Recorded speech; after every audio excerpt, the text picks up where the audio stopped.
प्रभाग क्रमांक 13च्या उमेदवाराच्या नावात चूक आढळल्यानं भाजप शहराध्यक्षा रोहिणी तडवळकर नॉर्थकोट मैदानावर येताच त्यांना विरोधी उमेदवारांच्या समर्थकांनी रोखण्याचा प्रयत्न केलाय। यावेळी चांगलीच झटापट सुद्धा झाली। बुधवारी महानगरपालिका निवडणुकीतील दाखल उमेदवारी अर्जांची छाननी प्रक्रिया पार पडली। मात्र प्रभाग क्रमांक 13 मधील भाजप उमेदवार विजय चिप्पा यांच्या फॉर्मवरील नावात चूक झाली होती। त्यामुळे निवडणूक निर्णय अधिकाऱ्यांनी शहराध्यक्षा रोहिणी तडवळकर यांना आणण्यासाठी 15 मिनिटांचा वेळ दिला होता।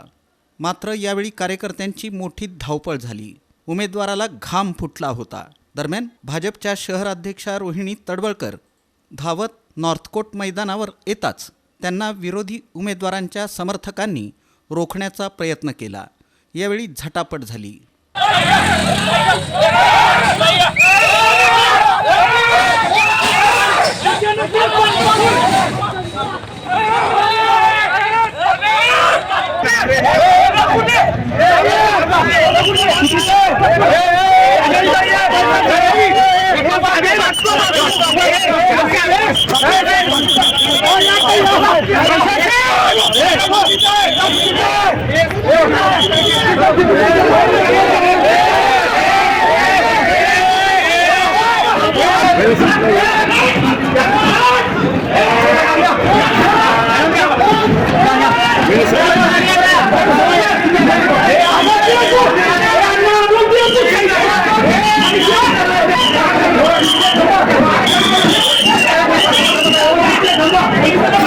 दरम्यान निवडणूक निर्णय अधिकाऱ्यांनी विजय चिप्पा यांचा अर्ज मंजूर केल्याची माहिती भाजपच्या शहराध्यक्षा रोहिणी तडवळकर आणि ॲडव्होकेट संतोष नावकर यांनी दिली।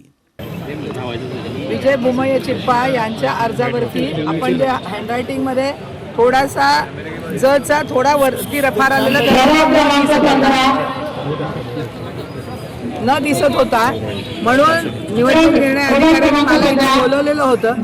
आमचे वकील नावकर साहेबांनी आधी क्लिअर केलेला होता, परंतु त्यांना शंका आली म्हणून आम्ही ॲफिडेव्हिट दिलं की हा अर्ज विजय चिप्पा यांचाच आहे। आपण जसं लिहिताना थोडासा तो विजयचा ज थोडासा वर गेला, त्यामुळे तो त्यांना न दिसत होता, पण तो खऱ्या अर्थाने जच होता। त्याचं ॲफिडेव्हिट दिलं आणि तो विषय आता संपलेला आहे। कोण घेतली होती हरकत? विरोधक असतात यांनी हरकत घेतलेली होती, त्यांचं ते काम आहे ते घेतात, परंतु आमचा भारतीय जनता पार्टीचा अधिकृत उमेदवार विजय चिप्पा हाच आहे। मी विनंती केली की मी तो जो काही डिफेक्ट आहे ते क्युअर करण्याची संधी द्यावी। नैसर्गिक न्यायतत्वाने सर्व उमेदवारांना निवडणूक लढवण्याची संधी मिळायला हवी। मी तो डिफेक्ट क्युअर करतो, मला वेळ मिळायला हवा। मी न्यायालयाला विनंती केल्यानंतर न्यायालयाने मला 15 मिनिटांचा वेळ दिला। 15 मिनिटांचा वेळ दिल्यानंतर मी शहराध्यक्षांना निरोप दिला, कारण त्यांची ते बी फॉर्म सही होती आणि ते जोपर्यंत येऊन सांगत नाहीत आणि ते जोपर्यंत येऊन ॲफिडेव्हिट देत नाहीत किंवा अर्जाद्वारे कळवत नाहीत की विजय चिप्पा हीच व्यक्ती ती आहे, तोपर्यंत निर्णयाप्रत कोर्ट येऊ शकत नव्हतं। त्यामुळे त्यांना पाचारण केलं गेलं, परंतु ते विमानतळ परिसरात कुठेतरी लांब होते, त्यामुळे त्यांना यायला थोडासा उशीर झाला। उशीर झाल्यामुळे पुन्हा एकदा हे सगळे मागे लागले की 15 मिनिटात ते आलेले नाही आहेत, त्यामुळे निर्णय घ्यावा आणि फॉर्म बाद करावा। मी पुन्हा एकदा विनंती केली की नैसर्गिक न्यायतत्वाने संधी मिळायलाच हवी आणि त्यामुळे कोर्टाने थोडासा वेळ आणखी थोडासा एक 10 मिनिटाचा आम्हाला दिला, परंतु त्या दरम्यानसुद्धा शहराध्यक्षांना तिथं पोचेपर्यंत बरंच काही अडवलं गेलं, थांबवलं गेलं, थांबवण्याचा प्रयत्न झाला आणि तिकडे मात्र मागणी करत राहिले की वेळ संपलेला आहे, रिजेक्ट करा। मी सांगताना असं सांगितलं की एखादी व्यक्ती कोर्टासमोर आली नाही म्हणून तिच्या विरोधात निर्णय देणं असे सीन फक्त चित्रपटात असतात, असं कुठेही कायदा नाही आहे किंवा प्रत्यक्षात असं कुठला नियम नाही, असं कुठल्याही कोर्टात घडत नाही। आणि त्यामुळं न्यायालयाने ती संधी दिली, त्या संधीप्रमाणे तो डिफेक्ट क्युअर केला गेला आणि त्यानंतर उमेदवाराचा अर्ज वैध धरला। तसं काही झालेलं नाही आहे। शहरातल्या कार्यकर्त्यांनी आपला संयम राखावा। आपण अधिकृतरित्या ज्यांचे फॉर्म भरलेले आहेत ते फॉर्म व्यवस्थित भरलेले आहेत आणि आपल्याच उमेदवारांचे फॉर्म वैध झालेले आहेत। शहरातल्या कार्यकर्त्यांनी कुठेही पायनिक होऊ नये, गोंधळ करू नये, आपल्या सर्व उमेदवारांचे फॉर्म।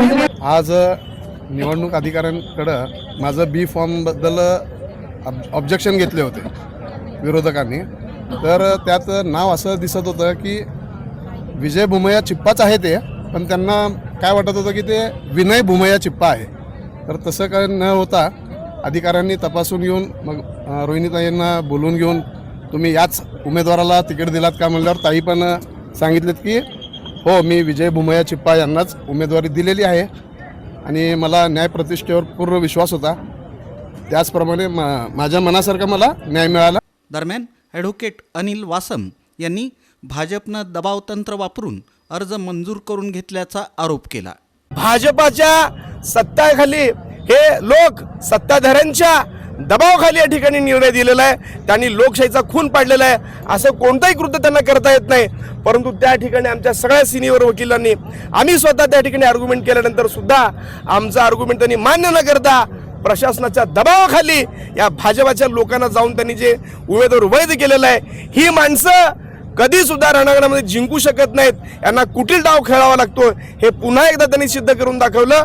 आणि प्रशासनाच्या जोडीनं हे लोक या ठिकाणी अशा पद्धतीनं मरगुळमीनं वागतायत, त्याचा या ठिकाणी मी निषेध करतो. यांनी जो निर्णय दिलेला आहे त्या निर्णयाच्या विरोधात आम्ही उच्च न्यायालयामध्ये जाणार आहे. त्या पद्धतीचं त्या ठिकाणी आम्ही त्यांना कळवलं सुद्धा आहे. या ठिकाणी पुन्हा एकदा सांगतो, सत्तेच्या आहारी जाऊन हे लोक लोकशाहीचा गळा घोटत असेल तर आम्ही त्यांना त्यांच्या पद्धतीने उत्तर देणार.